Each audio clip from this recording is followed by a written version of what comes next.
They came to the other side of the sea, to the country of the Gerasenes. And when Jesus had stepped out of the boat, immediately there met him out of the tombs a man with an unclean spirit. He lived among the tombs, and no one could bind him any more, not even with a chain, for he had often been bound with shackles and chains, but he wrenched the chains apart, and he broke the shackles in pieces. No one had the strength to subdue him. Night and day among the tombs and on the mountains he was always crying out and cutting himself with stones. And when he saw Jesus from afar, he ran and fell down before him. And crying out with a loud voice, he said, "What have you to do with me, Jesus, Son of the Most High God? I adjure you by God, do not torment me." For he was saying to him, "Come out of the man, you unclean spirit." And Jesus asked him, "What is your name?" He replied, "My name is Legion, for we are many." And he begged him earnestly not to send them out of the country. Now a great herd of pigs was feeding there on the hillside, and they begged him, saying, "Send us to the pigs, let us enter them." So he gave them permission, and the unclean spirits came out and entered the pigs, and the herd, numbering about 2,000, rushed down the steep bank into the sea and drowned in the sea. The herdsmen fled and told it in the city and in the country, and people came to see what it was that had happened. And they came to Jesus and saw the demon-possessed man, the one who had had the legion, sitting there, clothed and in his right mind, and they were afraid. And those who had seen it described to them what had happened to the demon-possessed man and to the pigs. And they began to beg Jesus to depart from their region. As he was getting into the boat, the man who had been possessed with demons begged him that he might be with him. And he did not permit him, but said to him, "Go home to your friends and tell them how much the Lord has done for you, and how he has had mercy on you."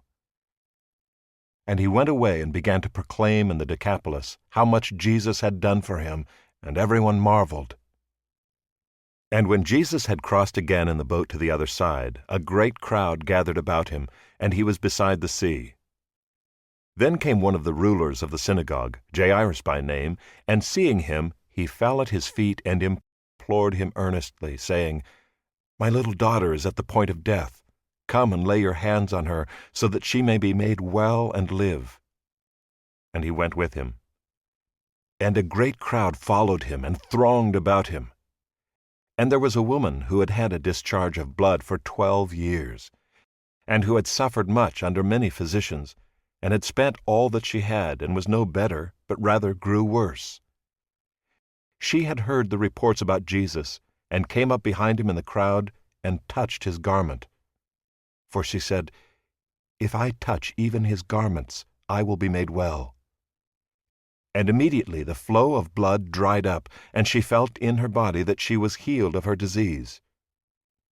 And Jesus, perceiving in himself that power had gone out from him, immediately turned about in the crowd and said, "Who touched my garments?" And his disciples said to him, "You see the crowd pressing around you, and yet you say, 'Who touched me?'" And he looked around to see who had done it. But the woman, knowing what had happened to her, came in fear and trembling, and fell down before him, and told him the whole truth. And he said to her, "Daughter, your faith has made you well. Go in peace, and be healed of your disease." While he was still speaking, there came from the ruler's house some who said, "Your daughter is dead. Why trouble the teacher any further?" But overhearing what they said, Jesus said to the ruler of the synagogue, "Do not fear, only believe." And he allowed no one to follow him except Peter and James and John the brother of James. They came to the house of the ruler of the synagogue, and Jesus saw a commotion, people weeping and wailing loudly. And when he had entered, he said to them, "Why are you making a commotion and weeping? The child is not dead, but sleeping." And they laughed at him. But he put them all outside, and took the child's father and mother, and those who were with him, and went in where the child was. Taking her by the hand, he said to her, "Talitha cumi," which means, "Little girl, I say to you, arise." And immediately the girl got up and began walking, for she was 12 years of age, and they were immediately overcome with amazement. And he strictly charged them that no one should know this, and told them to give her something to eat.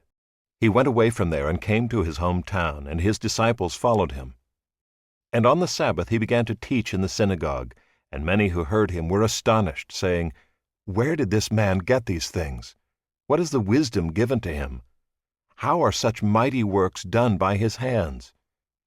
Is not this the carpenter, the son of Mary, and brother of James, and Joseph, and Judas, and Simon? And are not his sisters here with us?" And they took offense at him. And Jesus said to them, "A prophet is not without honor, except in his hometown, and among his relatives, and in his own household." And he could do no mighty work there, except that he laid his hands on a few sick people and healed them. And he marveled because of their unbelief.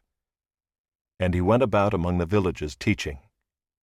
And he called the 12 and began to send them out 2 by 2, and gave them authority over the unclean spirits. He charged them to take nothing for their journey except a staff, no bread, no bag, no money in their belts, but to wear sandals and not put on 2 tunics. And he said to them, "Whenever you enter a house, stay there until you depart from there. And if any place will not receive you, and they will not listen to you, when you leave, shake off the dust that is on your feet as a testimony against them." So they went out and proclaimed that people should repent. And they cast out many demons, and anointed with oil many who were sick, and healed them. King Herod heard of it, for Jesus' name had become known. Some said, "John the Baptist has been raised from the dead. That is why these miraculous powers are at work in him." But others said, "He is Elijah." And others said, "He is a prophet like one of the prophets of old." But when Herod heard of it, he said, "John, whom I beheaded, has been raised." For it was Herod who had sent and seized John and bound him in prison for the sake of Herodias, his brother Philip's wife, because he had married her. For John had been saying to Herod, "It is not lawful for you to have your brother's wife." And Herodias had a grudge against him and wanted to put him to death. But she could not, for Herod feared John, knowing that he was a righteous and holy man, and he kept him safe. When he heard him, he was greatly perplexed, and yet he heard him gladly. But an opportunity came when Herod on his birthday gave a banquet for his nobles and military commanders and the leading men of Galilee. For when Herodias' daughter came in and danced, she pleased Herod and his guests. And the king said to the girl, "Ask me for whatever you wish, and I will give it to you." And he vowed to her, "Whatever you ask me, I will give you, up to half of my kingdom." And she went out and said to her mother, "For what should I ask?" And she said, "The head of John the Baptist." And she came in immediately with haste to the king and asked, saying, "I want you to give me at once the head of John the Baptist on a platter." And the king was exceedingly sorry, but because of his oaths and his guests, he did not want to break his word to her. And immediately the king sent an executioner with orders to bring John's head. He went and beheaded him in the prison, and brought his head on a platter, and gave it to the girl, and the girl gave it to her mother. When his disciples heard of it, they came and took his body, and laid it in a tomb. The apostles returned to Jesus and told him all that they had done and taught. And he said to them, "Come away by yourselves to a desolate place, and rest a while." For many were coming and going, and they had no leisure even to eat.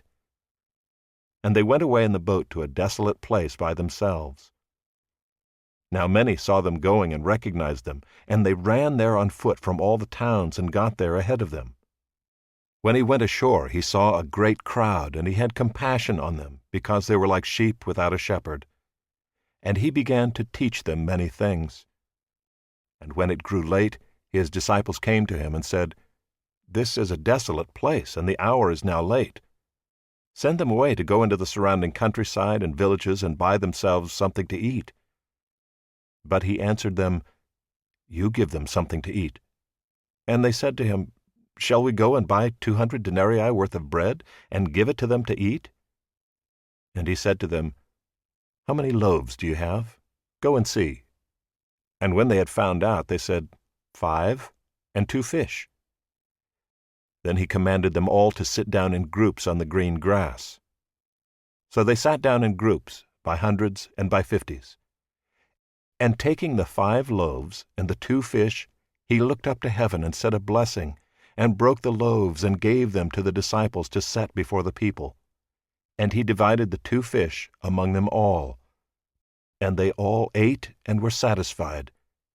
And they took up 12 baskets full of broken pieces and of the fish. And those who ate the loaves were 5,000 men. Immediately he made his disciples get into the boat and go before him to the other side, to Bethsaida, while he dismissed the crowd.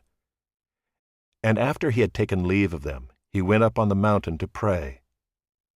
And when evening came, the boat was out on the sea, and he was alone on the land. And he saw that they were making headway painfully, for the wind was against them. And about the 4th watch of the night he came to them, walking on the sea. He meant to pass by them, but when they saw him walking on the sea, they thought it was a ghost, and cried out, for they all saw him and were terrified. But immediately he spoke to them and said, "Take heart, it is I, do not be afraid." And he got into the boat with them, and the wind ceased. And they were utterly astounded, for they did not understand about the loaves, but their hearts were hardened. When they had crossed over, they came to land at Gennesaret and moored to the shore. And when they got out of the boat, the people immediately recognized him and ran about the whole region and began to bring the sick people on their beds to wherever they heard he was. And wherever he came, in villages, cities, or countryside, they laid the sick in the marketplaces and implored him that they might touch even the fringe of his garment. And as many as touched it were made well.